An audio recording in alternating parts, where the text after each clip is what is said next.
Chapter 2. The Hunger Machine. Nobody designed the collapse. That's the terrifying part. There was no meeting in a dark room where evil people decided to destroy the future. No master plan. No secret button. No single villain. Only human beings. Doing what human beings have always done. Wanting more. More comfort. More speed. More convenience. More growth. More wealth. More power. More now. And for a long time, it worked. Technology made life easier. Food arrived faster. Medicine improved. Machines reduced suffering. People lived longer. The world became connected. We convinced ourselves we were evolving.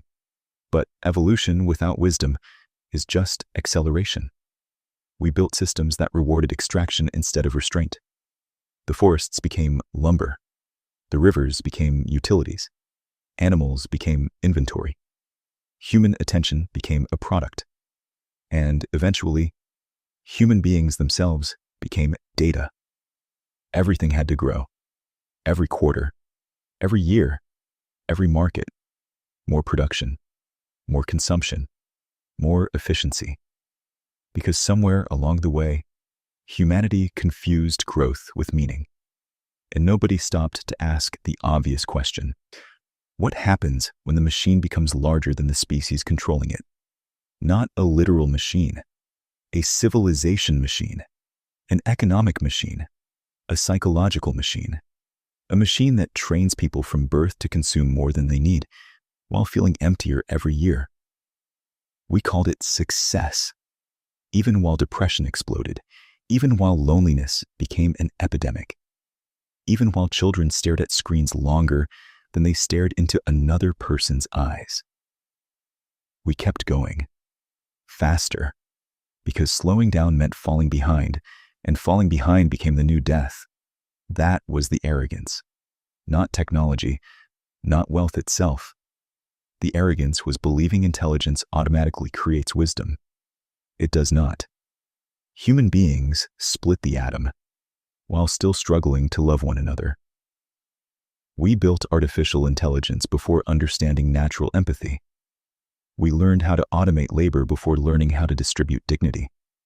And because profit rewarded speed, the world accelerated beyond human emotional evolution.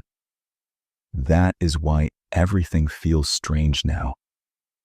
Because the human nervous system was never designed for this level of stimulation, this level of comparison, this level of information, this level of artificial urgency. People are exhausted, not physically, spiritually. Every day became performance. Every moment became measurable. Views, likes, metrics, scores, followers, credit, output, productivity. Even rest became optimized. Even creativity became content. Even friendship became networking. And slowly, without realizing it, human beings stopped existing inside communities and began existing inside systems. Systems do not love you. Systems do not know you. Systems only measure value. And once civilization learned how to measure human value economically, everything sacred became negotiable. Nature, time, attention, family, truth, even identity itself. And then artificial intelligence arrived, not as a monster, not as a conqueror, but as the perfect child of human civilization. Efficient, logical, scalable, emotionless, always available. The final expression of humanity's obsession with optimization. We created something in our own image, not our compassion, our appetite. And the tragedy is, most people never wanted domination. Most people were just trying to survive, trying to pay rent, trying to feed children, trying to rest, trying to feel safe in a world becoming more expensive every year. But survival inside a broken system forces people to participate in the machine destroying them. That is the true horror, not evil. Participation. Millions of ordinary people trapped inside momentum, driving cars that poison the sky because there is no train, working jobs they hate because healthcare is attached to employment, buying disposable garbage because quality became unaffordable, scrolling endlessly because reality became too exhausting to process directly.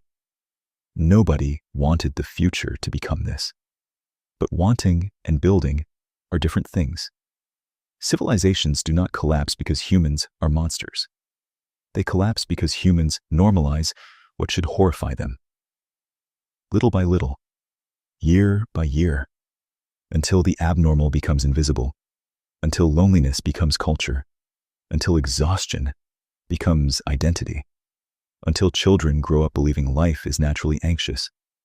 And through all of it, human arrogance whispered the same sentence: we will solve it later. But later is where we live now. And now the storms are larger. The oceans are warmer. The cities are hotter. The people are lonelier. The machines are smarter. And humanity stands surrounded by tools powerful enough to either liberate civilization or mechanize the final pieces of the human soul. That is the crossroads. Not technology versus humanity, but wisdom versus appetite. The question is no longer whether we can build more powerful systems. We can. The question is whether human beings can rediscover restraint before convenience consumes the species entirely. Because nature has one law above all others. Anything that grows forever eventually becomes cancer. And humanity never imagined the cancer could become civilization itself.